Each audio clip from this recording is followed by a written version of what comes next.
Nina a bumping mamma and GOLDBoD in seminar can. We did this GOLDBoD now by the main backbone. As far or more by 6 months here. And I say, and one has a Sikuta Abino. It's a game changer.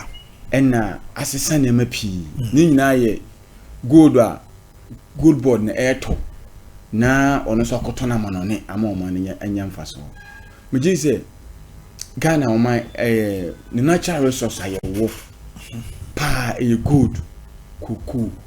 timber manganese all these resources all these years ya na dey say ye nya ankasa no o man nya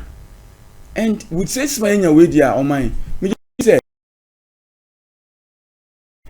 stress free fees no our center abano nikwa senka otua I friend say alawa no but when you say ska we nya it say oh my the government can do a lot spending and then am come make say even 1 year no kra no if say omo books na make omo fa nko 2 years kra ma parents no nanka omo tua stress because yenya this inflows na e che say sika ha say ebo ma omo with 5 billion in 5 months what can say me no tinyame ya adum na say gold prices no stabilize say ya wo international market e peja no crowd they can get more ye beti menya be 10 billion every year crowd they can rake in 12 billion e be see that oh e ba say we are on man ya bo wie ye nya busie bia bi me ko me last o can me was say nyame ya adum na say this facility no World Bank facility IMF free was ye nko biem mate say waka and I was say ye nko biem so because 3 billion ya kwaje no it's say be my unnecessary conditionalities are say my no nyama bebrebe. I agree with we can only go for some advice where necessary give say betimi aboa man ya to esika say me say ye mfa to ntoto ye utilities ane man ya basa na ye na ye bre and o man pen mama de ba ko so mo it may come to a time about him follow. And one necessary the what will be the alternative? Said yeah, I mean to say yeah, you know what gold no so. A bedroom maybe a gold price back for me God. On my gold prices no. Eba etimi kwa na tia back from kakra. Okay. Eba sana skasenka GOLDBoD so take over. But GOLDBoD over the years on my yaton cocoa the nya almost 1.2 billion. Dollars and no crown ya pray ko to because ye per dollar no about be show up the economy and we there sabeje fi ni na pamfo omo bomodin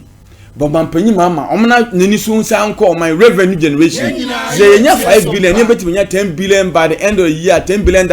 na ye nya revenue all these revenue so ye target be 140 billion on mine this economy and for that man Ghana for who betimi atoyen am money nya sika bebrebe dia boama ye ho ato because on my or make gains there but I want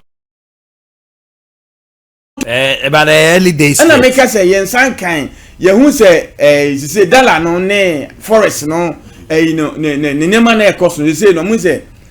the range is there who say a ton 10.5 to 11 12 or whatever and a range you say on my own say Ghana for a month for had that been for us is the first no once the first no now a month for was it name bia no obia ko pedal I must say no abananya some threshold bia wodi manage the forest be economy no I didn't know ho enti e boy say ade a month for adwon so aye adwuma on benya bia enti we de on my animanimu ya momo na sanema we nyina baba ko GOLDBoD say I say samije mfi ni aban no the transparency is the most important and so bia hu je kom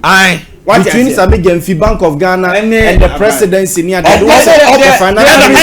they giving us updates and say ekoso say ya and all small scale miner no Tony gold na because obo say ekwan onam so koye you know yaguso and I would say president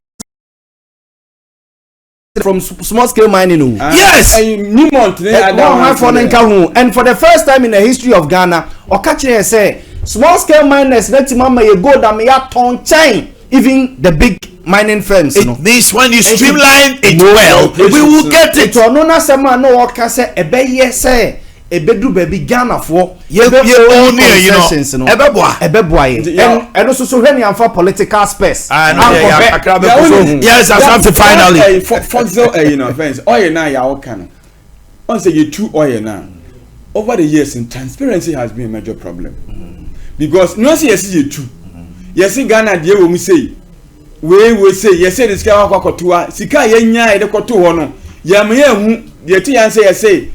ebisi sika ye pale go ye mfanye free stitches na bisi ye mfami wo eventually aban no ma ye de ka ye de oja ye hu ba de ba ko say o man say o man ye mi ni amreti na ye nti o ye ni nyina with regards to technology no e be aka no enema ye de o ye no so beti ka on say enema pi ka si pi ba enema pi ba enyusufu abiem that's what I say